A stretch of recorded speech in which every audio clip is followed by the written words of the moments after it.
जो एक ओंकार प्रभु है ना, हमारा सृजनहार, तो अनेकों रूपों में अपने आप को प्रकट करता है।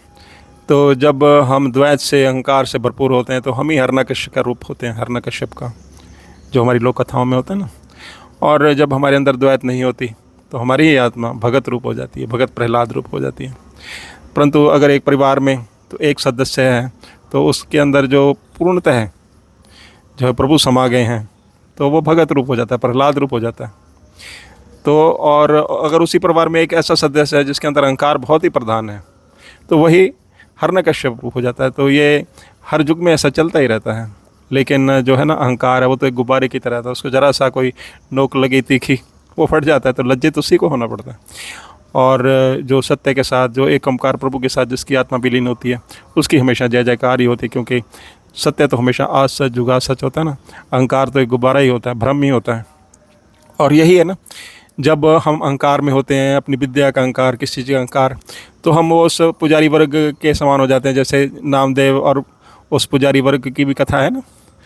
तो फिर क्या होता है, जिसके हृदय में प्रभु होता है सभी तो उसी का दर्शन चाहेंगे ना। तो सत्संगत में कहते हैं प्रभु वास करते हैं।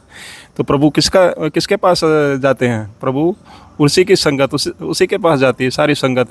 किसके पास? जिसके हृदय में प्रभु है। तो नामदेव जी का जय जयकार हुए ना। सारे जो पुजारी वर्ग को छोड़ के, उनका जो ठाकुर द्वारा भी छोड़ करके लोगों ने किसको मुख लगाया, किसके दर्शन किए? भगत नामदेव जी के। तो वही आत्मा की अवस्था है, एक ओंकार की प्रभु की ऐसी लीला है। और हमारे अंदर जब द्वैत नहीं होती तो हम ही जो है ऐसी पवित्र आत्मा का रूप ले लेते हैं। लेकिन जब हम अज्ञान अवस्था में होते हैं तो फिर हमारा भी वैसा ही हाल होता है, जिसको लज्जित होना पड़ता है। क्योंकि अहंकार जो भ्रम है, तो उसको तो एक दिन उसका तो सिर नीवा होना ही होता है। तो ऐसा गुरु जी का सुंदर उपदेश है।